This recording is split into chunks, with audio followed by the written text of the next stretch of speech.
Assalamualaikum Ibu. Waalaikumsalam, Bu. Bagaimana Ibu kabarnya hari ini? Sehat? Alhamdulillah sehat, Bu. Baik. Ini apakah benar dengan Ibu Aurita Benar, Bu. dengan tanggal lahir 1 Oktober 1995? Iya, Bu, benar. Baik Ibu. Sebelumnya mohon maaf Ibu, ini keluarganya apakah boleh ikut mendengarkan apa yang akan saya jelaskan? Boleh, Bu. Baik, tidak apa-apa. Sementara saya tutup pintunya terlebih dahulu ya Ibu. Iya, Bu, tidak apa-apa. Ya Ibu, silakan duduk dengan posisi senyaman mungkin ya Bu. Baik, Bu. Ibu, kira-kira ini ada yang ditanyakan yang berkaitan dengan rencana kepulangan Ibu nanti sore? Tidak, Bu. Baik, kalau tidak ada, kita lanjutkan ya, Bu. Kita awali dengan basmalah. Bismillahirrahmanirrahim. Bismillahirrahmanirrahim. Baik, Ibu, ini berkaitan dengan kedekatan Ibu ya, kebersamaan Ibu juga dengan suami serta keluarga dalam merawat bayi. Maka perlu dukungan dan bantuan untuk mengurangi rasa lelah Ibu ya, Bu. Baik, Bu. Baik, di sini saya akan menjelaskan tentang adaptasi psikologis. Jadi, di sini ada beberapa keadaan yang nanti akan Ibu alami. Yang pertama yaitu tucking in, di mana keadaan Ibu di hari pertama sampai kedua postpartum, Ibu bersifat pasif. Nah, di sini itu Ibu sangat ketergantungan kepada keluarga. Kemudian ada taking hold atau taking on. Nah, di sini di hari kedua sampai hari keempat, Ibu mulai ingin mandiri. Ibu ingin memenuhi kebutuhan Ibu dan bayinya sendiri, tapi di sini Ibu masih ragu. Karena di sini Ibu masih dalam posisi setelah melahirkan ya Bu, jadi kayak masih pemulihan kesehatan. Iya, Bu. Kemudian ada letting go. Letting go di sini di hari ketiga sampai keempat, keadaan Ibu sudah pulih dan sudah bisa pulang dari rumah sakit. Nah, di sini Ibu sudah bisa mulai merawat diri Ibu sendiri dan juga kebutuhan bayi Ibu ya, Bu. Baik, Bu. Nah, kemudian ada lagi namanya postpartum blues. Nah, di sini di hari keempat ya, Bu. Nah, di sini Ibu tuh mengalami beberapa gejala seperti Ibu sedih, terus susah tidur, Ibu sering murung, terus tidak bersemangat.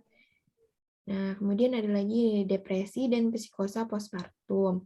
Nah, di sini keadaan Ibu tuh postpartum blues hingga jadi nafsu makan Ibu tuh menurun, Ibu tidak mau merawat bayinya. Bisa juga dibilang baby blues gitu ya, Bu. Baik. Nah, kemudian Ibu juga di sini tuh mudah lelah dan merasa tidak bahagia. Nah, baik. Untuk itu Ibu harus banyak istirahat ya, Bu. Baik, Untuk Bu. ya baik, Ibu. Banyak istirahat, terus Ibu juga jangan banyak pikiran. Ibu harus tenang. Nah, kemudian Ibu juga butuh nutrisi yang banyak ya, Bu, yang cukup. Kemudian juga minum air putih yang banyak, Bu, 8 gelas sehari, supaya Ibu tidak dehidrasi. Baik, Bu. Baik. Nah, kemudian di sini Ibu juga butuh dukungan suami dan keluarga, supaya Ibu tidak merasa kelelahan dalam mengurusi bayi. Nah, kemudian Ibu juga harus selalu berpikir positif. Ibu percaya bahwa Ibu dapat merawat bayi Ibu. Nah, kalau Ibu berpikir positif dan tidak stres, itu juga berpengaruh pada ASI Ibu. Jadi kalau misalnya Ibu tidak stres, itu ASI Ibu akan banyak, Bu. Terus dapat memenuhi kebutuhan bayi. Baik, Bu. Baik. Sampai di sini, apakah Ibu sudah mengerti dengan yang saya jelaskan? Insya Allah mengerti, Bu. Baik. Kalau begitu kita lanjutkan ke adaptasi sosial ya, Bu. Iya, Bu. Nah, di adaptasi ini diperlukannya adanya dukungan lebih dari suami dan keluarga ya, Bu. Untuk suami dan keluarga bisa mendampingi Ibu dan akan bisa mendampingi Ibu mulai dari melahirkan sampai Ibu pulang, dan sampai di rumah juga butuh dampingan dari suami dan keluarga. Nah, di sini saya ingin bertanya apakah di daerah tempat tinggal Ibu ada larangan makanan yang tidak boleh dimakan bagi Ibu nifas? Ada Ibu, itu tidak boleh memakan makanan yang amis-amis Bu, karena itu katanya dapat menyebabkan luka itu Bu, keringnya lama. Oh iya Bu. Nah, jadi sini saya jelaskan ya Bu. Jadi sebenarnya ini menurut penelitian hal tersebut itu mitos ya Bu. Nah, itu tidak tepat Bu. Justru malah sebaliknya. Ibu di sini disarankan untuk mengonsumsi makanan seperti daging, ikan, telur, tahu, tempe, atau makanan yang mempunyai protein tinggi agar luka pasca melahirkan bisa sembuh dengan cepat ya Bu. Baik Bu. Nah, jika protein Nah, di sini juga protein itu bisa membantu ibu dalam menghasilkan ASI yang banyak, Bu. Jadi, Ibu harus lebih disarankan untuk memakan protein yang banyak ya, Bu, Baik supaya Bu. dapat memberikan nutrisi terbaik pada bayi Ibu. Selanjutnya, untuk pijat bayi ya, Bu, sebenarnya itu tidak bahaya, tetapi tergantung dengan bagaimana sih pemijitnya itu memijit bayi tersebut. Nah, kalau bayi itu nggak boleh ya Bu dipijit di belakang tubuhnya, di ubun-ubun, ataupun di ulu hatinya. Baik Bu. Nanti bisa mengakibatkan tumbuh kembang bayi itu lambat Ibu, takutnya. Jadi sebaiknya itu dihindari ya Bu. Baik. Nah, untuk ibu sendiri, tidak saya anjurkan untuk pijit di bagian perut ya, Bu, dan di bagian luka pasca sesar. Karena takutnya terjadi pendarahan, infeksi juga ya, Bu. Baik Bu. Nah, kemudian untuk ramuan-ramuan gitu ada nggak, Bu? Ibu pernah nggak? Di daerah Ibu ada nggak sih yang anjuran untuk memberi ramuan di tali pusat gitu? Oh, tidak ada Bu. Oh, baik. Nah, jadi pemberian ramuan atau obat-obat gitu di tali pusat itu sebenarnya nggak boleh ya, Bu. Takutnya infeksi. Jadi lebih baik diberikan perawatan yang dari rumah sakit saja ya, Bu. Baik Bu. Baik. Dari yang saya sampaikan, apakah ada yang ingin ditanyakan, Ibu? Tidak ada Bu. Baik, kalau begitu kita lanjut ke adaptasi spiritual ya, Bu. Baik Bu. Nah, untuk adaptasi spiritual ini, Ibu saya sarankan untuk membiasakan diri berdoa setelah melahirkan.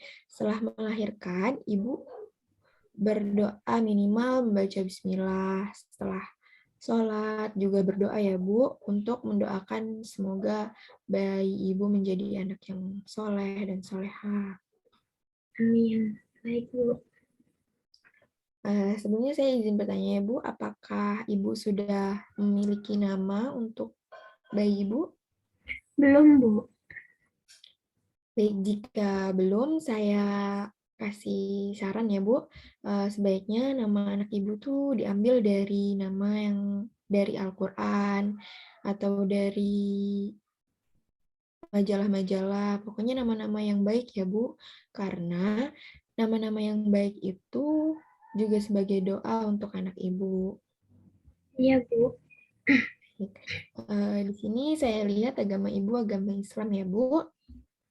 Maka Iya Bu. dari itu, di sini Ibu memiliki kewajiban, Bu, untuk mengakikohi anak Ibu, ya, Bu.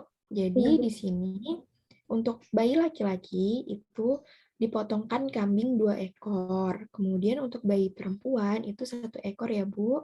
Baik Bu. Baik, kemudian untuk mandi besar ya, Bu. Untuk Ibu setelah masa nifas selesai, untuk Ibu harus segera mandi besar ya, Bu. Kemudian ini cara mandi besar Ibu sudah tahu atau belum Ibu? Sudah Bu. Baik ya, seperti itu ya Bu. Mulai dari wudhu, terus memakai wangi-wangian, gini-gini, terus sampai wudhu lagi. Nah, setelah Ibu mandi besar, Kemudian Ibu sudah boleh tuh berhubungan dengan suami. Baik, Bu. Baik, sampai di sini apakah Ibu sudah memahami apa yang saya jelaskan? Paham, Ibu? Apakah ada yang ingin ditanyakan? Tidak ada, Bu. Baik, saya cukupkan sampai di sini. Jadi, untuk kunjungan ulang, Ibu bisa datang lagi ke sini minggu depan atau setara dengan 7 hari ya, Bu. Nah, Baik, Bu. jika sebelum 7 hari itu Ibu sudah merasa nggak enak atau Ibu ingin berkonsultasi, Ibu jangan ragu-ragu untuk ke sini, Ibu langsung ke sini aja ya, Bu. Baik, Bu. Nah, di sini untuk kunjungan ulang itu berkaitan dengan pemeriksaan tali pusat, jalan lahir, kemudian pemeriksaan umum lainnya. Baik, Bu. Bu, terima kasih ya, Bu. Terima kasih, Bu. Ya, semoga sehat-sehat ya, Bu, Ibu dan bayinya. Amin. Amin. Terima kasih, Bu. Assalamualaikum. Waalaikumsalam.